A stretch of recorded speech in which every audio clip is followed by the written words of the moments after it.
Hello, howdy. Today I wanted to film something that I've never filmed before. It's gonna be a get ready with me because I like makeup and face stuff. And while I'm doing this, I'm going to try to also talk about what's going on in my life. As most of you know, I recently got off of Accutane because of my cystic acne. And a lot of you are under the impression that my skin is perfect. But that's a lie. I'm very appreciative that my acne is now gone, skedaddled, but I still have a lot of hyperpigmentation, redness, things happening. You know, I like to just cover that right up. I've been using this. It's the Maybelline Fit Me Matte and Poreless Foundation. I actually found this because I love Kathleen Lights on YouTube, and she recommended this, and she has dry skin, and I have dry skin, and I like to pretend to be her. Don't make it weird. It is what it is. I usually like to apply my foundation with a foundation brush, and this one is the number 2 by Hourglass. I'm trying not to forget my words, 'cause when I'm around you, I tend to keep changing my mind. I promise.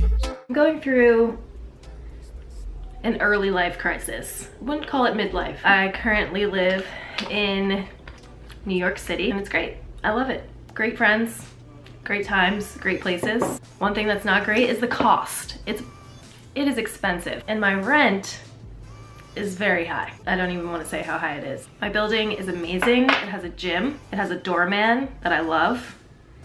All of them. I love all of them. It's pretty. I'm just patting in some of this under eye correcting stuff. This is from Becca. It is just the under eye brightening corrector. I think this was $30, but it was worth it. My apartment also has this cool secret outdoor space where you can climb out of the window on the 14th floor onto this space, this in-between land between buildings, and you can mosey on up to the ledge area, and it's like a private balcony. When I saw it, how could I say no? This is the Tarte Creaseless concealer. Huge fan. I usually use my fingers.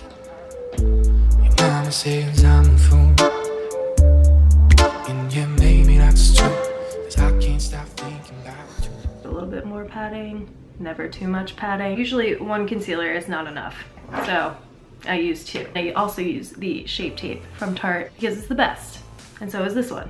And together, they're just, I like to be concealed. I'll typically apply it right here, and then I leave it just like that. Nothing else. I'm done.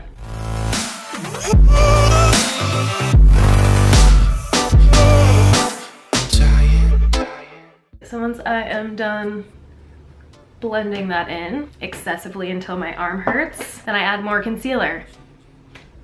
It's a very simple process, everyone. Do a little bit on my nose, and then typically I do a tiny bit on my forehead. Don't really have any sort of method that I use here. Sometimes I just jab it into my head, and then sometimes I swipe it. Depends on what kind of mood that I'm in. I guess there's nothing wrong with living in New York for me. It's a great place, I really enjoy it, but I'm not sure that I enjoy giving out my money anymore. So I'm trying to decide if I should stay in New York City or move somewhere else, and that place being back to Philadelphia. Philly's actually pretty cool. I think that New York City has given me amazing opportunities in my life that, okay, so I guess I should tell you. This is the Fenty Beauty Matchstick in Amber. I basically draw on myself with this like a preschooler who has no control of staying in the line. I like to blend it in with my same foundation brush. I feel like New York has given me amazing opportunities, and I've met so many amazing people and seen so many cool things. I might sneeze. As I was saying, I also go through phases of realizing that, you know, you can probably do whatever you want to do no matter what area of the world you live in. And if I was in Philadelphia, then I could easily go back to New York City whenever I want. I guess I'm just trying to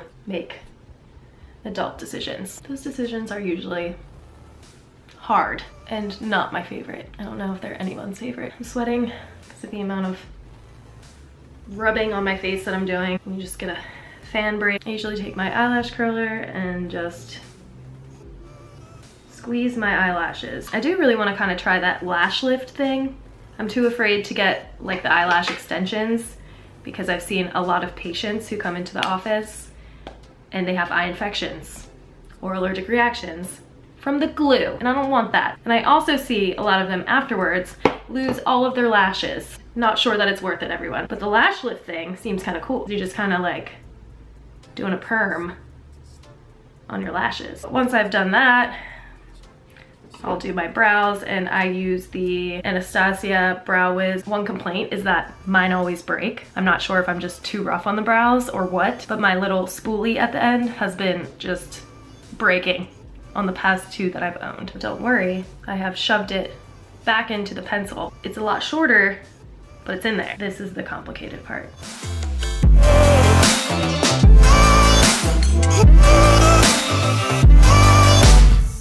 This one is my not as good brow.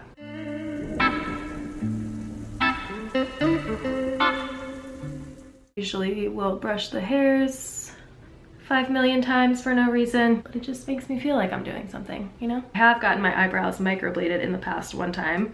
Really loved that. Would like to do it again, except I'm pretty sure after Accutane you have to wait at least like 6 months or something crazy. Now I'm taking my Becca bronzer, and this one's really cool because it has like a highlighter in it. This was also recommended by Kathleen Lights. You know, first we did the contour and now we're doing the second layer contour. And I usually like to re-examine. I have melasma now after Accutane. I have these brown patches that don't go away, so sometimes I like to add a little bit extra concealer to be extra.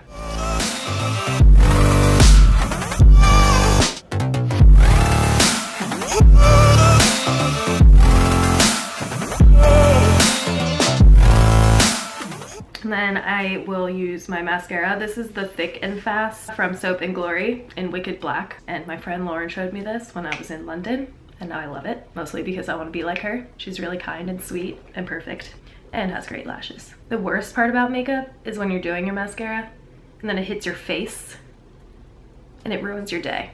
It doesn't just ruin your makeup, it ruins your entire day.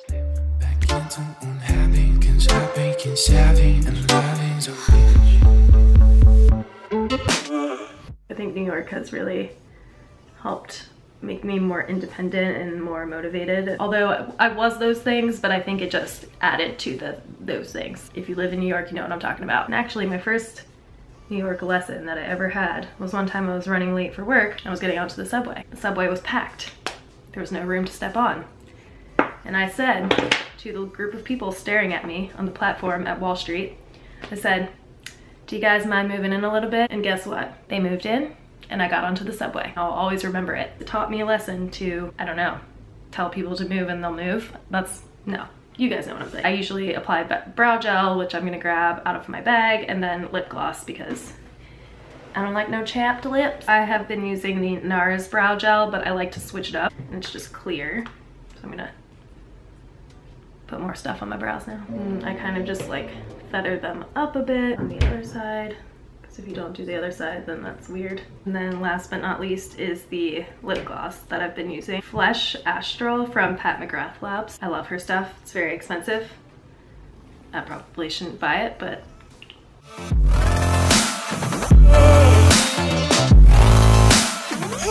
that is how I do my makeup. I will list everything that I used down below. Feel free to subscribe to my channel. Never any pressure, just like a small amount of pressure. I'm just kidding. Thank you guys so much for stopping by today and taking a look at this here, right here. I appreciate it very much, and I will see you next time.